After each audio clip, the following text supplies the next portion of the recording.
He was a single father running one last delivery, barely hanging on not just with fuel in the tank, but in life itself. Then he saw her, a pregnant woman, collapsed out in the open desert, nowhere near help, no one in sight. What started as a simple act of compassion quickly turned into something none of them could have foreseen, a miracle in the middle of nowhere. If stories of grit and quiet grace speak to something inside you, consider subscribing to our channel. We share real-life stories that remind us there's still goodness in the world. Family, love, and the small, true moments that keep hope alive. Now, let me take you back to where it all began. The sun was already dipping low behind the Nevada horizon, stretching long shadows across the cracked, sun-baked ground as Caleb Morgan tightened his hands around the wheel. His old Freightliner's dashboard vibrated from a loose wire, and the cab had long since turned into a furnace. Caleb wiped the sweat from his brow with the sleeve of his worn flannel and glanced at the picture taped to the dash. His daughter, Ava, 10 years old, grinning wide, even with oxygen tubes looped beneath her nose. One more haul. That's all he had to finish. The pay from this job would be just enough to cover the deposit for Ava's heart surgery. There was no room for delays. Every mile shaved off the distance to the hospital. Every hour brought them closer. But more than that, this trip felt like the only thing he had left to give. After losing his wife to cancer 3 years ago, Caleb had anchored himself to two things: his work and his daughter. He didn't let himself lean on anyone else, and he'd kept people from needing him in return. The road ahead shimmered in the heat, a ribbon of nothingness broken only by the occasional swirl of dust or the silhouette of scrub brush far off in the haze. Caleb reached for the radio, hoping for some music, or even static, some sign he wasn't the only soul out here. Nothing but silence. Then something caught his eye. At first glance, it looked like another mirage, a bundle of cloth lying crooked on the shoulder. But as he got closer, instincts from his days in search and rescue snapped into gear. That wasn't trash. That was someone. He hit the brakes hard, the truck groaning as it slowed. Caleb jumped down from the cab, boots crunching into the overheated gravel. The heat slammed into him, drying out his throat with each breath.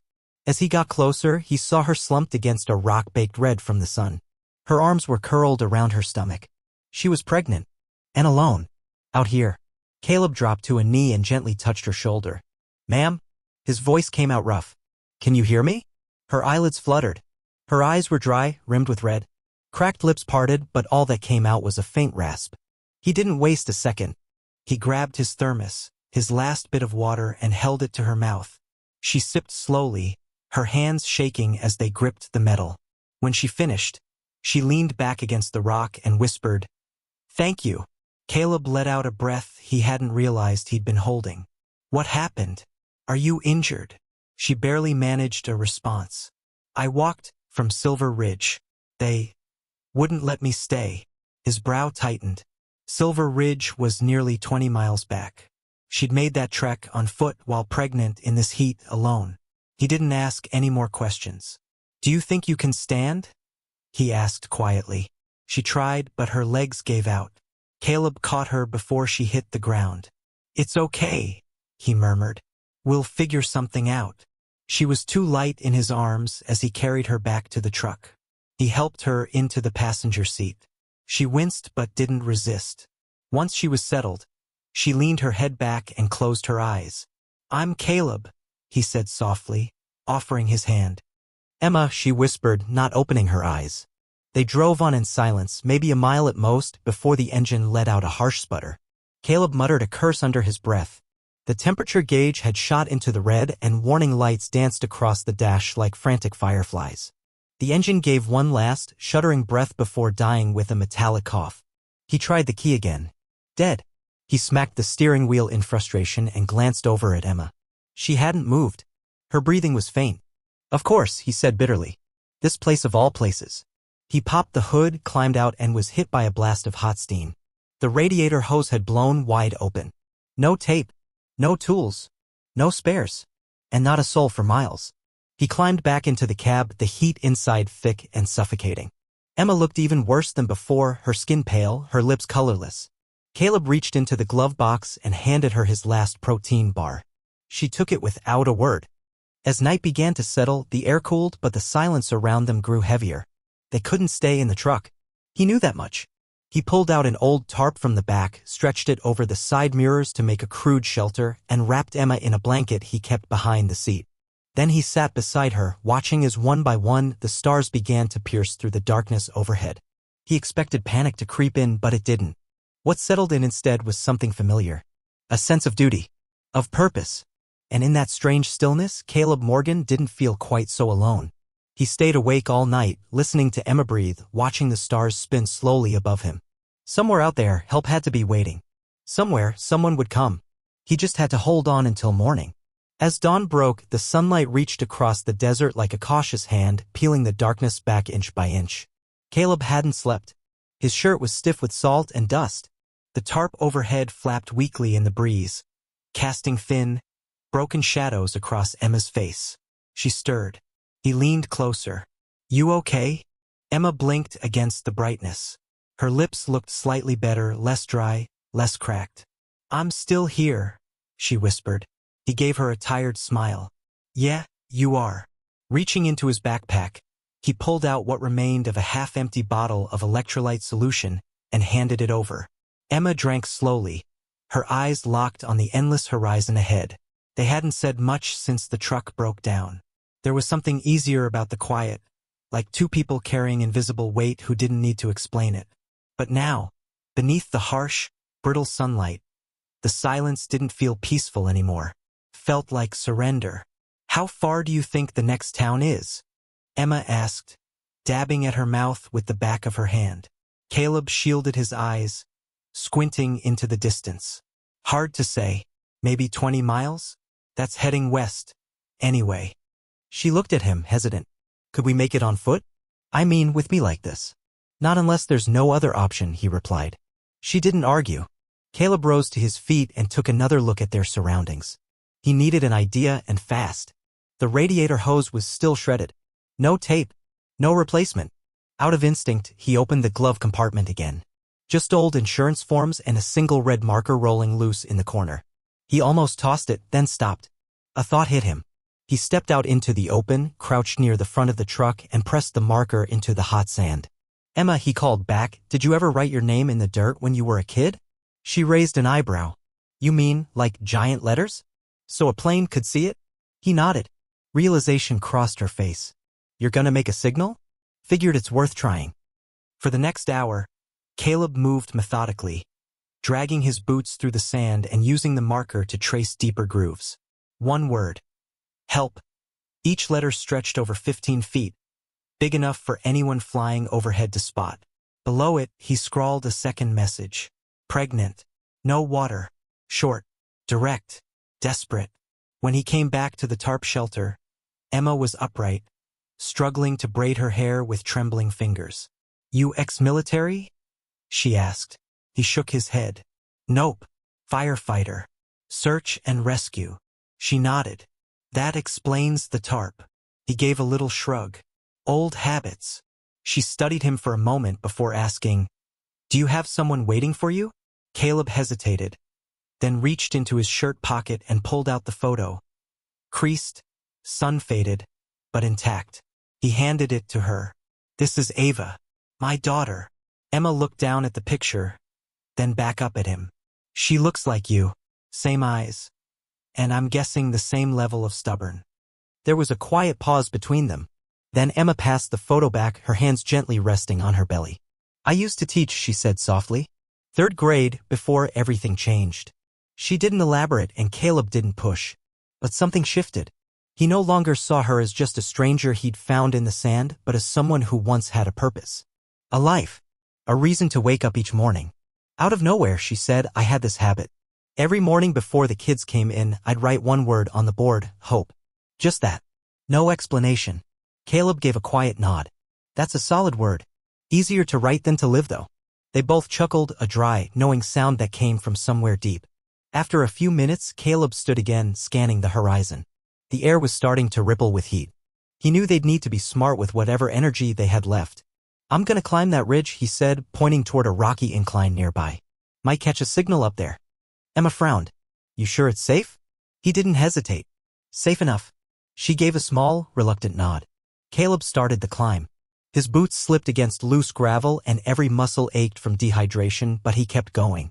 When he finally reached the top, he lifted his phone. 1 bar. Maybe 2. He tried dialing 911. Nothing. So he typed out a message. Stranded near mile marker 84. Pregnant woman in distress. Need rescue. He pressed send. Then the signal blinked out. Message status, sending, failed. Caleb swore under his breath and tried again. Then again. Finally, on the 3rd try, the bar flickered green. Message sent. He stood there a while, scanning the silent desert. No vehicles. No planes. Not even dust in the distance. But maybe, just maybe, someone saw their call for help. Back under the tarp, Emma had used her pocket knife to slice open a protein bar and was carefully mixing it with drops of water to soften it. When Caleb returned, she quietly handed him half. You climb mountains a lot, she asked. Only when someone's counting on me, he replied. She didn't thank him. She didn't have to. That night, Caleb lay beside her on the still warm ground, listening to Emma hum something low and gentle to the child growing inside her. He didn't recognize the tune, but it soothed him all the same. There was something in her stronger than fear. Stronger than despair. As his eyes drifted shut, he thought of something Ava had once asked him. What do you do when you're lost? He'd told her, you make yourself visible and you wait with hope. Now, lying beside a woman he'd just met and a child who hadn't yet opened her eyes to the world, those words took on a deeper weight. Because sometimes hope isn't a thing you wait for. Sometimes it's someone you find in the dust. The second day in the desert arrived with wind, dry and sharp, scraping the sand like claws and rattling the tarp like bones. Caleb was up before the first light touched the desert, checking the makeshift stakes he'd hammered in the night before using a tire iron. The wind had tugged one loose. He secured it again, pulling it tight, then stepped back to assess the bigger picture. The help sign was still there, bold, deep, and clear in the sand. But no new tracks. No distant rumble of an engine. Just the same silence he'd come to know and the wind whispering across nothing. Emma lay curled beneath the blanket, one hand resting over her belly. Her breathing was steady, and Caleb was quietly grateful. She hadn't once complained, but he could see how exhaustion had begun to carve itself into the corners of her face. He crouched beside her, gently placed a hand on her shoulder. Morning, he said softly. Emma opened her eyes. They were already clouded with weariness. Still here? Both of us, she murmured. He handed her a damp cloth he'd soaked using the simple condensation trap he'd rigged in the night. A plastic sheet stretched over a shallow pit, weighed in the center with a rock, pulling every drop of moisture the desert would give. It wasn't much, but it cooled her forehead and softened her cracked lips. Caleb divided the last of their energy chews. Half went to her, a quarter for himself, and a little left for whatever might come later. Emma chewed slowly, then glanced toward the brightening horizon. If no one finds us today, we'll manage, Caleb cut in gently. One thing at a time. Emma didn't argue, but the way she studied the skyline told him her mind was already working through possibilities, calculating risks, not surrendering. He respected that in her. He went to check the truck again. The radiator hose was done for, completely unsalvageable.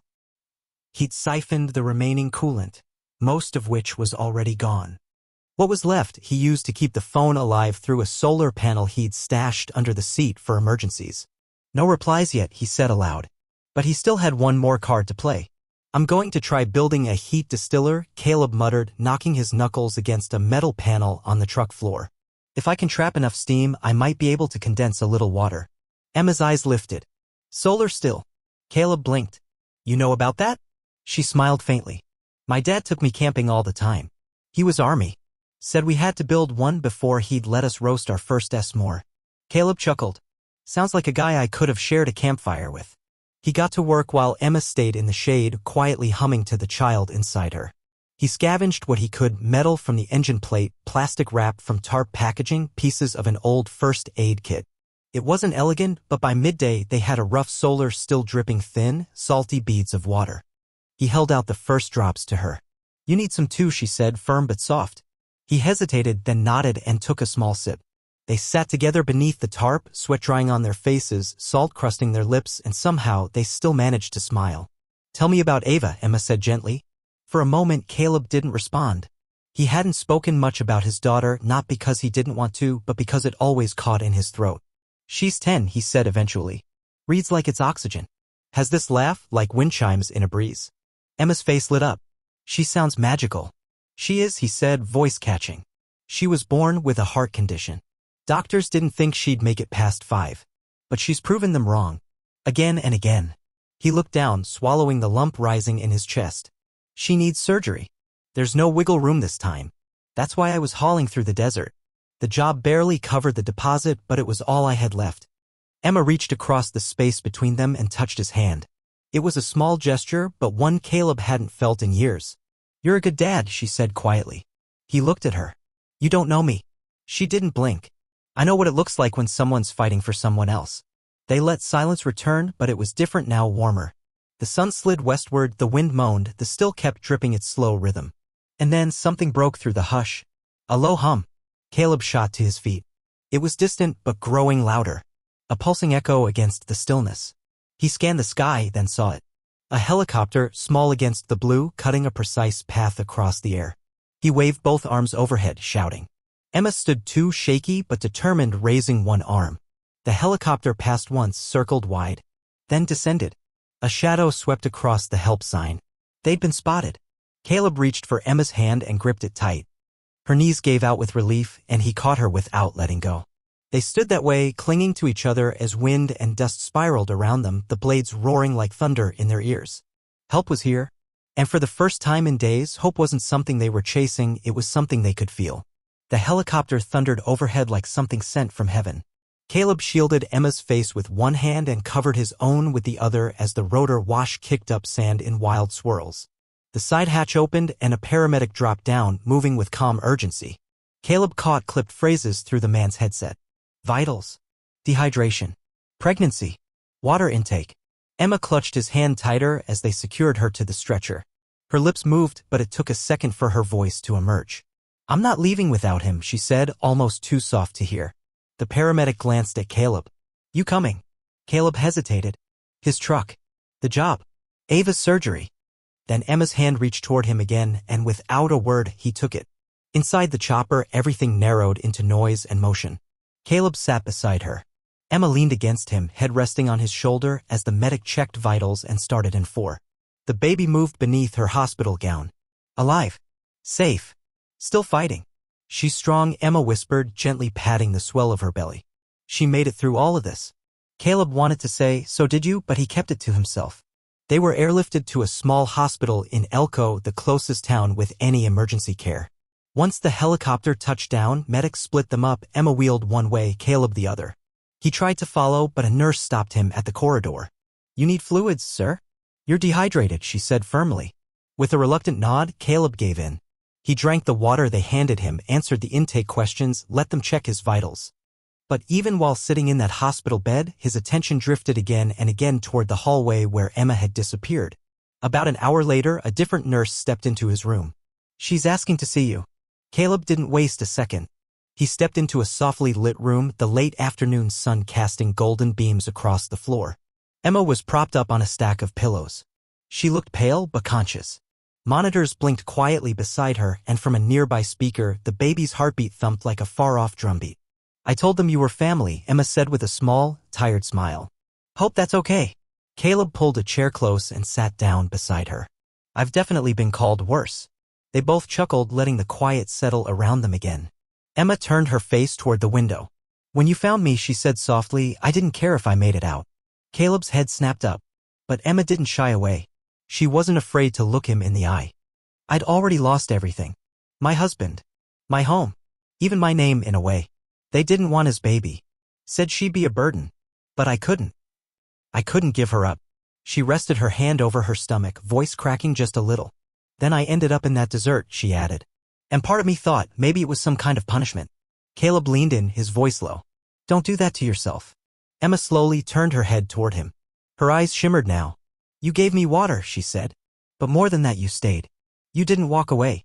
Her voice trembled. No one stayed, not in a long time. Caleb swallowed hard, his throat tight. You didn't see yourself the way I did, he said. You were walking through fire, and you didn't even realize it. Emma let out a breath, something close to a laugh.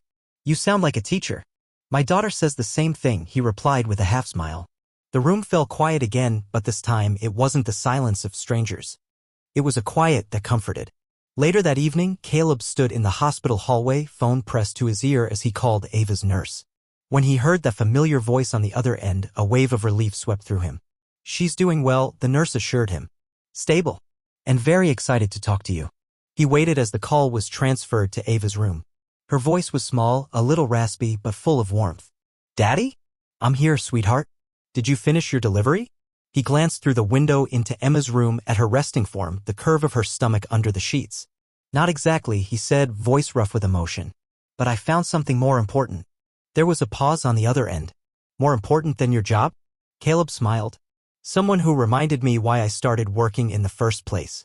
They chatted for a few more minutes. Ava made him promise to bring her a story, one better than the bedtime books she usually heard. He promised. Back in Emma's room, she'd fallen asleep. Caleb sat quietly by her side, watching the slow rise and fall of her chest. His thoughts drifted back to that first moment in the desert, how she looked collapsed in the dust, her skin pale and brittle like parchment, but something fierce still alive behind her eyes. She had walked 20 miles through searing heat and solitude because no one else would fight for her. But Caleb had. She told him no one had ever stayed. But he did. The following day, the doctor came in with a calm voice and hopeful news. Both Emma and the baby were stable. The due date was still weeks out, but the trauma had triggered early contractions. "Bed rest," the doctor said. "And emotional calm." Caleb chuckled under his breath. "We'll aim for one of those." That afternoon, he brought her a little radio he'd picked up at the gift shop. It crackled with static but occasionally caught melodies between the noise. Emma leaned her head back on the pillow and listened, her eyes drifting shut. "Thank you," she whispered. "For what?" "For seeing me." Something stirred in Caleb, quiet and deep, like a shift inside his chest he hadn't felt in years. He didn't reach for her hand. Not this time. But his voice softened. "I didn't just see you, Emma. I heard you." Her brow creased slightly. "What do you mean?" "In the desert. Before you said a word. Before I knew your name. I could hear it in how you breathed. It was like you were telling the world you weren't giving up yet." Emma stared at him for a long moment. "You heard hope." Caleb nodded. Clear as day. And for the first time since they met, Emma cried, not from fear or pain, but because, finally, someone had listened. The hospital room slipped into its own rhythm, monitors ticking steadily, warm sunlight drifting across white linens, and Emma's quiet breathing as she slept. Caleb had found the recliner and settled in beside her bed, legs crossed at the ankle, a paperback in hand, though he wasn't really reading it. Every few minutes his eyes wandered back to her hand resting over her belly, to the faint bruises on her arms from IVs. She looked better. Some color returning. A hint of strength rebuilding. Even with her eyes closed, Caleb could still picture the woman he'd found lying in the sand. She was healing, but not there yet. Not completely. Not whole. His phone buzzed in his shirt pocket. He pulled it out quietly and stepped into the hallway to take the call. The voice on the other end was sharp and patient. "Morgan," barked the dispatch manager from the freight company. "You missed the drop in Carson City. The client's furious." "I had an emergency," Caleb replied evenly. "You left the load unsupervised." "I saved a woman's life." There was a pause. "Cold. Calculating. Company policy's clear. That truck's under our name. Your contract's terminated. And we'll be docking your pay for the lost cargo." Caleb closed his eyes and pinched the bridge of his nose. "Understood." The line went dead with a hard click. He stood there for a moment, staring blankly through the hospital window at the parking lot below. Just like that terminated. The money he'd counted on for Ava's surgery? Gone. The pressure he thought he'd left behind in the desert was back, but this time it pressed different. Shame. Helplessness. A hollow kind of frustration. He eased the door open and stepped quietly into Emma's room. She was awake. Her eyes went straight to his. "What happened?" she asked. "Nothing," he said, dropping the phone into his jacket pocket. She pushed herself up slightly on the pillows. "You don't lie very well." He gave her a lopsided smile. "I used to, but I'm out of practice." Emma didn't push for details. Caleb didn't volunteer them. But the silence between them had shifted. It wasn't the comforting kind they'd grown used to. It sat heavier, more uncertain. A nurse walked in with a food tray, broth, toast, a wobbling dish of gelatin. Emma eyed it suspiciously, poking at it like it might attack. Caleb stood. "I'm going to grab some coffee." What he really needed was space. Downstairs in the cafeteria, Caleb sat alone, a paper cup cooling between his hands. Around him, life moved on. Families milling about, tired parents pushing strollers, Teenagers scrolling phones, elderly couples chatting quietly over soup. They all had their own burdens, but none of them were his. And it felt, once again, like he was losing everything. Then a gentle tap landed on his shoulder. He turned to see a woman, maybe in her 50s, dressed in scrubs with a navy jacket over top. Her eyes were kind, familiar. "You're the guy who came in from the desert, right? With the pregnant woman." Caleb gave a small nod. She smiled. "I was on dispatch when you came in. You two were lucky we were ready." "Caleb," she corrected herself, tilting her head thoughtfully. "But maybe not just luck, huh?" She leaned in slightly. "My nephew's in media. Does freelance for Channel 7 in Reno. I told him about what you two went through. He wants to meet you." Caleb blinked. "Why?" "Because people need hope right now," she said. "And you?" "You gave it a face." 2 days later, Caleb found himself under the too bright lights of a local TV studio. Emma sat beside him, her hand resting lightly in his. She wore a soft blue blouse, something a volunteer had kindly donated, and her hair, freshly brushed, spilled in soft waves over her shoulder. She looked tired, but radiant. The anchor, a warm-voiced man with salt and pepper hair, asked his questions gently but didn't dance around the truth. "What kept you going out there, in the middle of nowhere?" he asked Caleb. Caleb didn't hesitate. He turned to Emma. She did. Emma gave his hand a small squeeze. And he did. Behind them, the story unfolded on screen, photos the hospital staff had taken. The massive help sign in the sand. The makeshift tarp shelter. The rough solar still made from scrap truck parts. The camera lingered on one image in particular, an ultrasound photo Emma had tucked into her journal. Water-stained, a little faded, but still clear. They told their story together. Not polished. Not perfect. But real. That night, after the segment aired, Caleb's phone lit up with messages. Strangers reaching out. Some offered money. One retired nurse from Idaho offered to pay for Ava's surgery in full. A family foundation contacted him about emergency aid for single parents. By the next morning, he had more than enough to cover the cost of the surgery. When he told Ava over a video call, she cried, not because she was scared, but because her dad had kept his promise. Later that evening, Emma asked him to move closer. Her hand found his again, this time without hesitation. "You know," she began softly, "when you found me in that desert, I thought I was supposed to die there." Caleb didn't say anything right away. He watched her fingers tracing gentle circles across her blanket. "But now," she said, "I think I was meant to be seen. Just once, completely, before everything changed." Caleb leaned in, brushed a strand of hair behind her ear. "I don't just see you, Emma," he said. "I choose you. Every day. From this point forward." Her lips parted slightly in surprise. Then, slowly, she nodded as if something long locked away inside her had finally turned open. A quiet moment passed between them. Then she whispered 2 simple words. "Me too." And just like that, the signal that had once been faint and full of static, it came through clear and strong. Rain was a rare visitor in the Nevada high desert, especially this time of year. But that evening, as Caleb stepped outside the hospital to take a call from Ava's surgeon, the sky had shifted. It turned a dark, bruised gray as thick clouds rolled in from the west, swallowing the horizon in slow, heavy layers. The call was short, the kind that says everything without needing many words. Ava's surgery was officially scheduled for 8 days from now. Caleb didn't hang up right away. He stood there under the overhang, looking up as the first few raindrops fell. They landed soft and hesitant, like they weren't sure they were allowed. Then came that smell, the scent of warm dust waking up. The air felt like it was clearing its throat. He had always loved the smell of rain. It reminded him that even the driest ground wasn't beyond relief. Back in the hospital room, Emma sat up in bed, slowly combing her hair. The thin plastic bracelet on her wrist slid up and down with each stroke. As Caleb stepped inside, she glanced up. "You okay?" she asked. He nodded with a quiet smile. "It's raining." Emma paused, then gave a soft, almost knowing smile. "Of course it is." Caleb tilted his head. "Why do you say it like that?"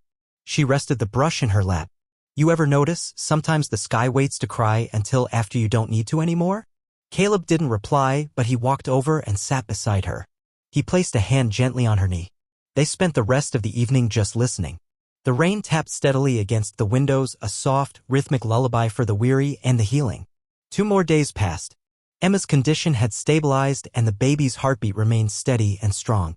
But with each hour, Caleb noticed a growing restlessness in her.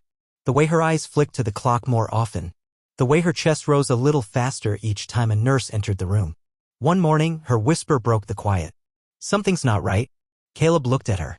"The doctor said everything's okay." Emma met his eyes, steady and certain. "I know my body. She's coming early." Caleb leaned in, voice calm but firm. "Then we get ready." They spoke with the nurses. The OB ran some checks, and sure enough, Emma was right. Labor had begun. It was still early, but there was no stopping it now. Subtle, but real. The staff moved quickly, prepping the delivery room. Caleb helped Emma walk the halls, slowly and carefully, keeping track of the contractions with his watch.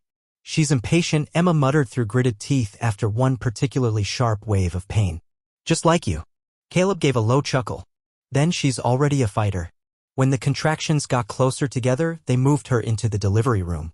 The lights dimmed. Monitors blinked and beeped. Nurses moved like clockwork. And Caleb never left her side. He gripped her hand through every surge of pain, whispered strength into her when she felt herself slipping, wiped the sweat from her brow, and kissed her forehead like it was the most natural thing in the world. They hadn't talked about what they were. He didn't care that the baby wasn't biologically his. He was there. And so was she, gritting through the pain, breathing through the fear, refusing to give in. Outside, the rain picked up, slamming the windows like fists. Inside, the nurses called for the doctor. Emma's screams were sharp now, raw but focused. Caleb held her shoulders, grounding her, whispering it over and over again. "You're not alone. I've got you." And then, lightning cracked across the sky, thunder rolled deep like a drum, and their daughter came into the world with a cry that cut through everything. The room went still. The doctor gently placed the tiny, wailing baby on Emma's chest. And Emma, exhausted, trembling, radiant, began to weep. Not out of sorrow, and not from fear, but from a joy so fierce it shook her. Caleb stood motionless for a moment, just watching this woman and her child wrapped in sweat, tears, and something sacred he couldn't name.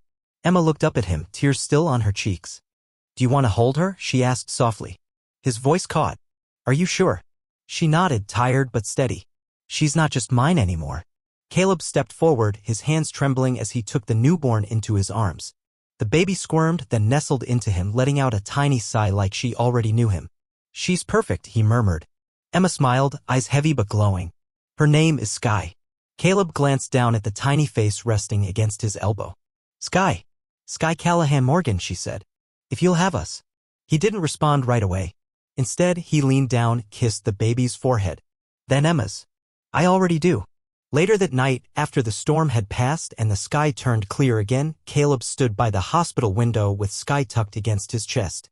Emma slept peacefully behind him, her hair still damp, her breath even. Sky was wrapped in a pale yellow blanket, one tiny fist curled under her chin, her chest rising and falling against his in perfect sync. Caleb looked out at the parking lot below, wet pavement glowing under streetlights, the city of Elko twinkling gently in the distance. For the first time in what felt like forever, he wasn't thinking about the next job, or the next paycheck, or how he'd keep it all together. For the first time in years, he felt still. Rooted. He wasn't carrying the weight of the world anymore. They were all holding each other up. He turned and walked back to Emma's side, settling into the chair by her bed. He adjusted Sky's blanket, then leaned back against the wall.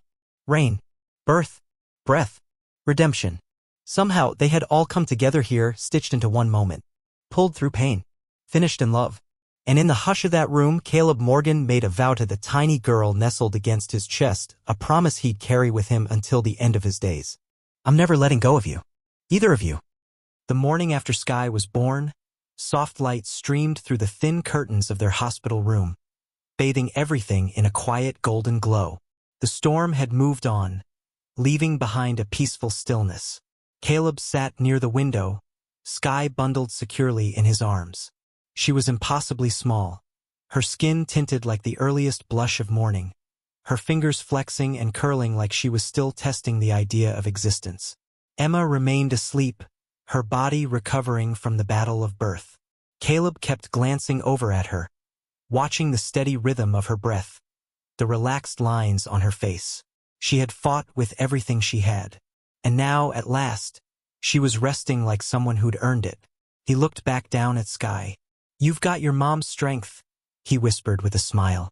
"And probably her stubborn streak, too." The baby stirred, her eyelids fluttering as she let out a tiny, contented sigh that landed somewhere deep inside Caleb's chest. He'd held babies before, nieces, nephews, a friend's newborn once at a cookout. But this?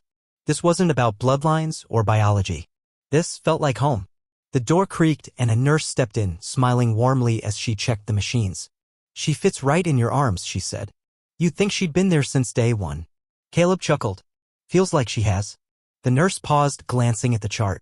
"Have you picked a pediatrician yet? We can help get her registered if you'd like." Caleb hesitated, his eyes moving between Emma and the baby. "We'll talk about it," he said slowly.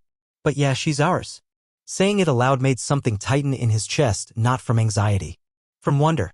That afternoon, the room smelled faintly of chamomile and warm broth. Emma had stirred awake, and Caleb was at her side, helping her sit up carefully so as not to pull at the foreline. "How are you feeling?" he asked. She winced and smiled. "Sore. Hungry. But happy." He grinned. "I can work with that." Emma took slow, grateful sips of tea, her eyes drifting to the bassinet. "She okay?" Caleb nodded. "She's perfect." Emma's voice trembled just enough to show the weight of the moment. "It doesn't feel real. That she's actually here? That we made it." Caleb leaned closer. "We didn't just make it," he said. "We made something that wasn't there before. Not just her, us." Emma blinked, unsure. "Us," he repeated gently. He reached for her hand and held it steady. "You. Me. Ava. Sky. We're not scattered pieces anymore, Emma. We're something whole now." Emma bit her lip, eyes filling. "I want to believe that." "You don't have to believe it all today," Caleb said softly. "Just enough to stay." 2 days later, they were discharged. Caleb's truck was long gone, towed and beyond repair, but a silent donor, moved by the story on the news, had covered the cost of a replacement. Hospital staff, many of whom had followed their journey from afar, lined the hallway to see them off. Emma walked slowly, Caleb steady beside her, Sky sleeping in a carrier strapped to his chest. Outside, the world smelled of wet earth and possibility. It felt like the beginning of something new. They found shelter in a cozy inn not far from the hospital. A small place with flower boxes in the windows and creaky wooden floors. Caleb carried their bags, Emma had the diaper tote slung over one shoulder. Everything else they'd owned had been left in the desert behind them. And neither of them looked back. That night, Ava called. Emma answered first, smiling as she brought the phone to her ear. "I've heard a lot about you," she said warmly. "Are you the nice lady my dad rescued?" Ava asked, chipper and curious. Emma laughed. "He might have rescued me, but I think I rescued him right back." "Good," Ava replied proudly. "He needed it." Then Caleb took the phone. He and Ava talked about everything, her upcoming surgery, the teddy bear she'd picked out, the stories waiting on her nightstand back home. He promised he'd be there by the weekend. She didn't say she missed him, but he could hear it in her voice. When he hung up, Emma was seated beside him on the edge of the bed, her head resting lightly against his shoulder. "I want you to come with me," he said quietly. Emma blinked. "To see Ava? To meet her? You want me in her world?" Caleb nodded. "It might feel sudden." "It doesn't," she whispered. "It doesn't feel sudden at all." She hesitated, then added barely above a whisper, "I've never really belonged anywhere." Caleb pressed a kiss to the top of her head. "Then come belong with us." That night, with Sky sleeping peacefully between them in a borrowed bassinet, Emma rolled toward him under the soft dark. "Do you ever wonder," she murmured, "why it had to be the desert?" Caleb opened his eyes and adjusted to the moonlight in the room. "Because the desert strips everything else away," he said quietly. Emma nodded slowly. "Except the things that matter." Caleb reached beneath the blanket and found her hand. "No," he whispered. "It shows you what really matters." As if in quiet agreement, baby Sky stirred gently in her sleep. And in that still hospital room, under a sky full of stars and the weight of second chances, Caleb held what he once thought life had taken from him forever. A family, a future, and hope resting in his arms. The drive north toward Reno unfolded in silence, winding through long ribbons of sun-bleached highway and low, dusty hills. Emma sat beside him in the passenger seat, calm but quiet. Sky, nestled securely in her carrier between them, slept without a sound. Caleb kept one hand steady on the wheel, the other drifting now and then to rest on Emma's knee, a wordless way of saying, "I'm here. We're okay." They had left Elko early to stay ahead of the heat. The SUV, recently donated, was packed with the essentials. Tiny onesies, bottles, a photo of Ava tucked safely in the glove box, and a playlist of old folk songs Emma remembered from her childhood. As the long stretch of road opened before them, Caleb stole a glance at Emma. She was staring out the window, expression soft but far away. "Nervous?" he asked gently. Emma nodded. "Meeting your daughter. It feels bigger than everything we've already been through. Caleb offered a quiet smile. Ava's got a kind heart. She's been through her own version of a desert. Emma turned toward him, her voice barely above a whisper. She'll understand you. And if she doesn't right away, Caleb said with confidence, she will. She's already cheering you on. You're the only thing I've been talking about. Emma blushed, brushing a loose strand of hair behind her ear. That's a lot to live up to. He gave her hand a light squeeze. That's not pressure. That's family. They arrived just past noon. The Children's Hospital in Reno welcomed them with soft colors and gentle charm, pastel walls, murals of forest animals, twinkling fairy lights strung above the front desk. A friendly nurse met them and guided them up to the third floor. Outside Ava's room, Caleb paused and turned to Emma. You ready? He asked. Emma took a deep breath and nodded. As ready as I'll ever be. Caleb knocked quietly and pushed the door open. Inside, Ava sat upright in bed with a book balanced in her lap and a light blanket tucked across her knees. She was smaller than Emma had imagined, fragile-looking, like a bird with hollow bones, but her eyes were bright, alive with curiosity and a spark of cleverness. Hope, Daddy, she beamed, setting the book aside. You made it. Caleb crossed the room in just a few steps and wrapped her in a gentle hug. Emma hovered in the doorway, cradling Sky against her chest. Ava peeked over Caleb's shoulder, eyes lighting up. Is that her? Turning, Caleb smiled. Ava, this is Emma. And this sleepy little one is Sky. Emma stepped forward slowly, her voice soft and warm. Hi, Ava. I've heard so many wonderful things about you. Ava tilted her head. Are you Dad's friend? Emma looked to Caleb, uncertain. Caleb cleared his throat. She's more than that. Emma knelt by the bed, steadying her voice. I'm not here to replace anyone. But if you'll let me, I'd love to be someone you can count on. Ava looked at her, really looked, for a long moment. Then she reached out and touched Sky's tiny fingers. She's so small. Emma smiled. She's also incredibly loud. You'll see. Ava giggled. Good. This place is too quiet. Over the next few hours, something gentle and unspoken settled between them. Caleb read aloud from Ava's favorite book, a story about a girl who tames wild foxes deep in the woods, while Emma fed Sky nearby, quietly listening. Ava, ever curious, peppered Emma with questions. Do you like peanut butter? Can you whistle? Do you believe in angels? That last question stopped Emma in her tracks. She glanced at Caleb, then back to Ava. I didn't, she admitted. But now, I think they don't always need wings. Ava seemed satisfied with that. By nightfall, they were offered a place to sleep in the family lounge down the hall. Before leaving, Caleb tucked Ava in gently, brushing a strand of hair from her forehead and pressing a kiss there. Will you be here in the morning? She asked softly. Always, he promised. Later, Emma stood in the hallway, gazing out at the lights scattered across the city skyline. Caleb joined her, arms folded across his chest. She's incredible, Emma said quietly. So are you, he replied. She turned slightly toward him. Do you ever think all this happened too fast? Caleb leaned against the railing, thoughtful. Sometimes. But then I think, when something fits, it doesn't wait for permission. It just is. Emma nodded slowly. She called me her maybe mom when you stepped out. Caleb broke into a grin. That's a pretty big deal. Emma wiped the corner of her eye. I didn't know how much I needed to be needed. He slid his arm around her shoulders. We all do. Everyone deserves to be someone's miracle. Just then, a soft chime broke the moment. Caleb's phone. A message. He checked it, then turned the screen toward Emma. Ava's surgery confirmed. Friday. For 4:45 a.m. full prep. Emma reached out, intertwining her fingers with his. Then we wait, she said softly. And we hope, Caleb added. Emma looked up at him, steady and calm. No, she whispered. We believe. Caleb kissed her forehead and looked out at the stars. The silence that had once defined them was gone. On the other side of it, they had found each other. And they were no longer alone. Friday morning crept in like a breath held too long. The hospital was hushed, as if even the walls understood how much this day mattered.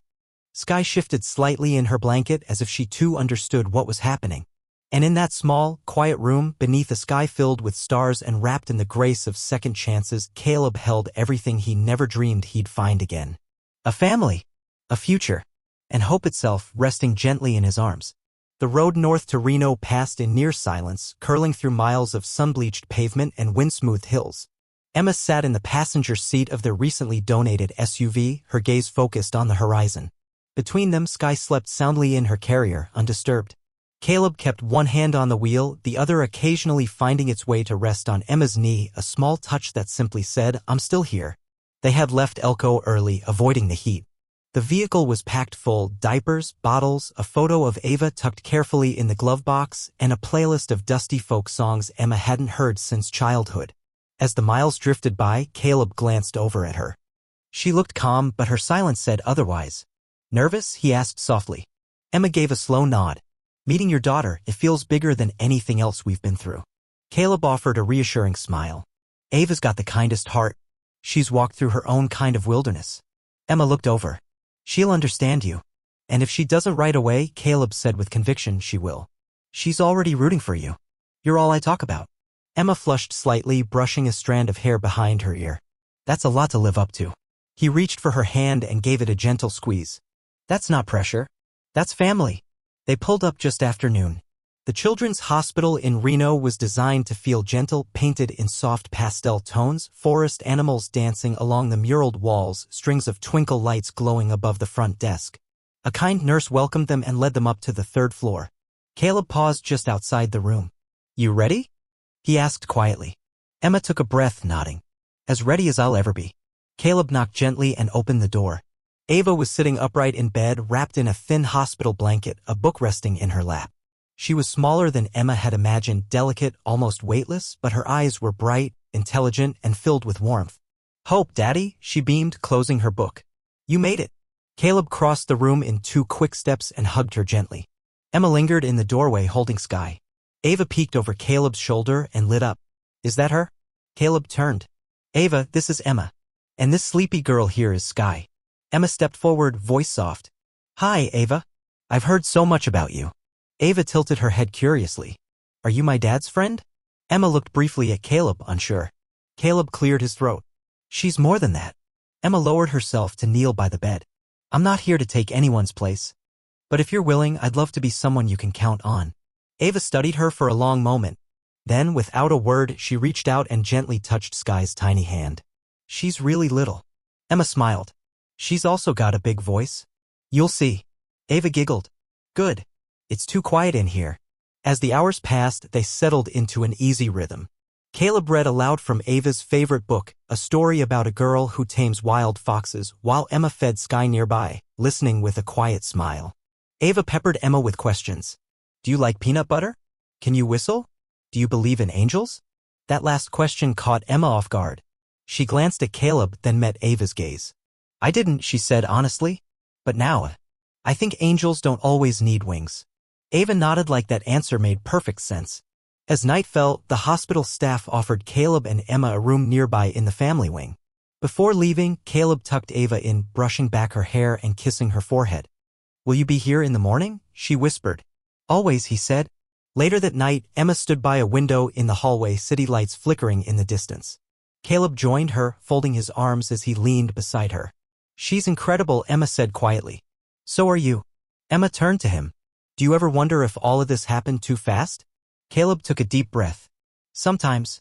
But then I remind myself, when something fits, it doesn't ask for permission. It just belongs." Emma gave a faint smile. "She called me her maybe mom when you were in the bathroom." Caleb laughed softly. "That's pretty high praise." Emma wiped at her eyes, touched. "I didn't realize how much I needed to be needed." He wrapped an arm around her. "We all need that.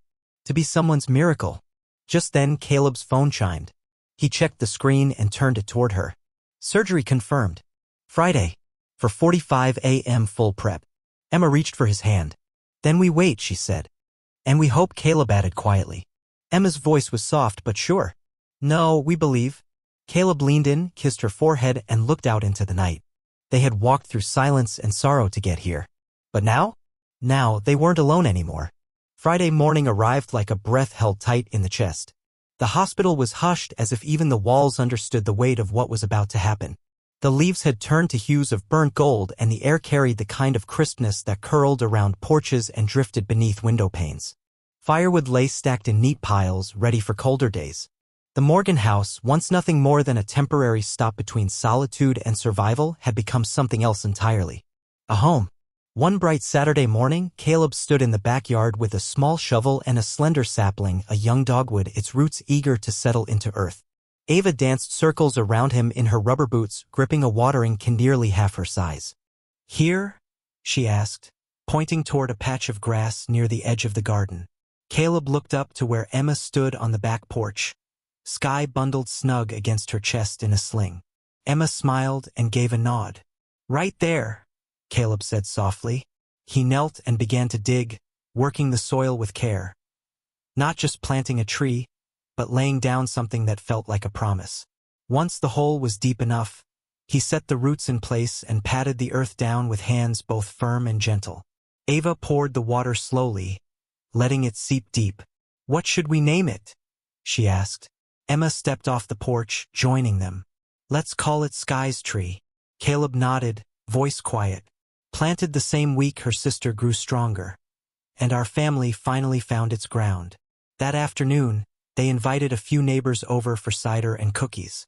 It wasn't a party, more like a quiet celebration of healing. Caleb wasn't one for big gatherings, but Emma had gently insisted. Some kinds of restoration are meant to be witnessed. Laughter filled the porch. Older couples from down the block brought jars of homemade apple butter. A librarian from town showed up with gently used children's books. Kids darted across the yard, chalk on their fingers, stories in their eyes. And in the middle of it all, Ava shone. Radiant, full of life, more vibrant than she had been in years. Claire, an old college friend of Emma's who had driven down from Reno, pulled Caleb aside. "She's remarkable," Claire said, nodding toward Emma. "You know that, right?" Caleb followed her gaze. Emma was kneeling near the garden, helping a little boy untangle kite string from the fence. "Yeah," Caleb said. "I do." Claire smiled. "And you?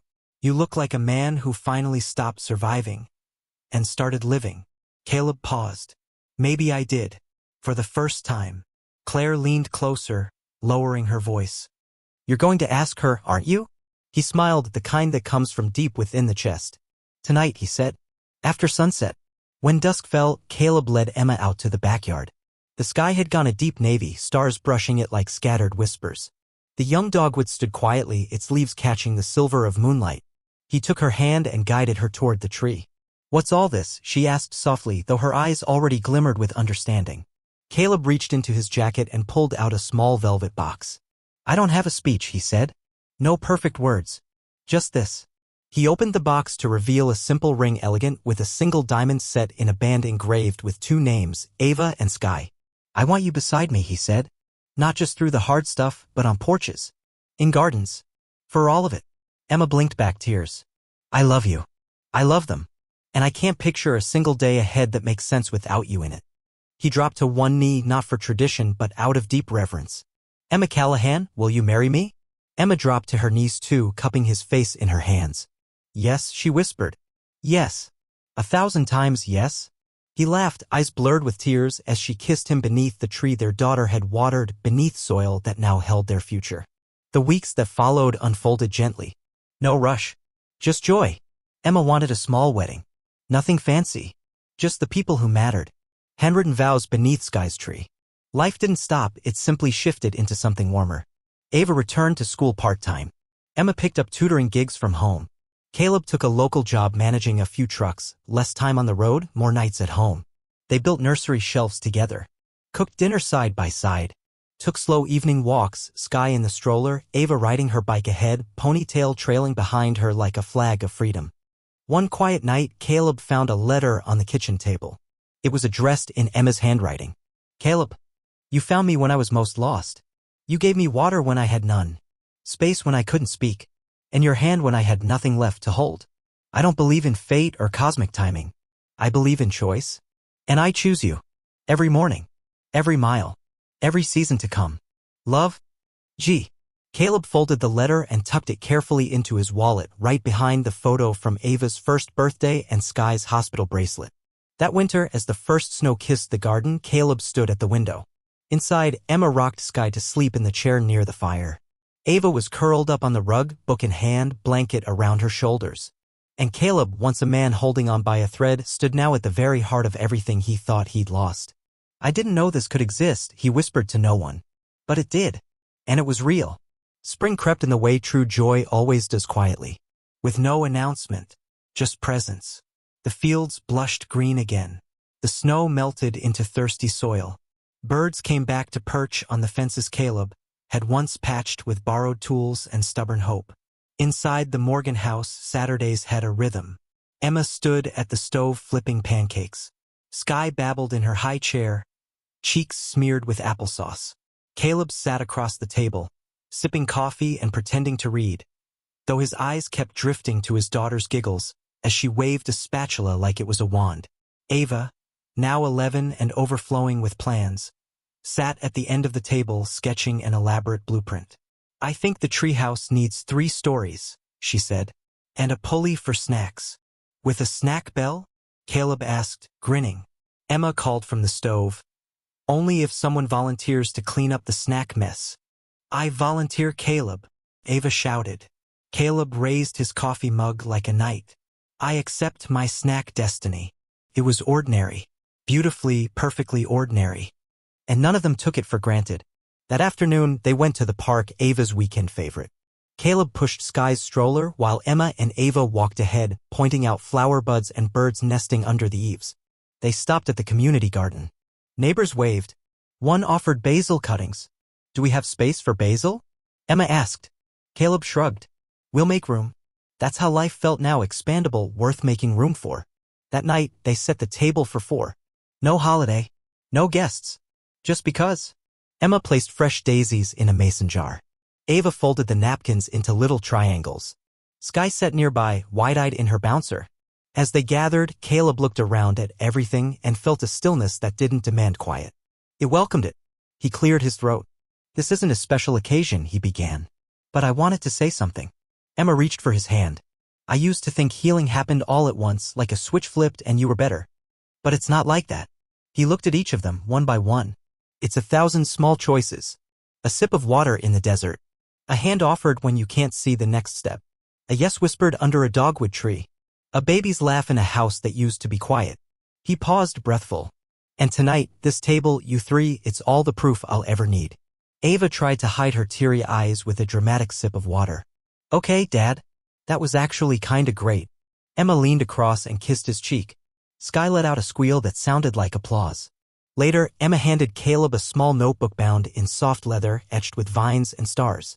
Inside were letters, one for each of them. The first read, "To Ava, I knew you before I met you.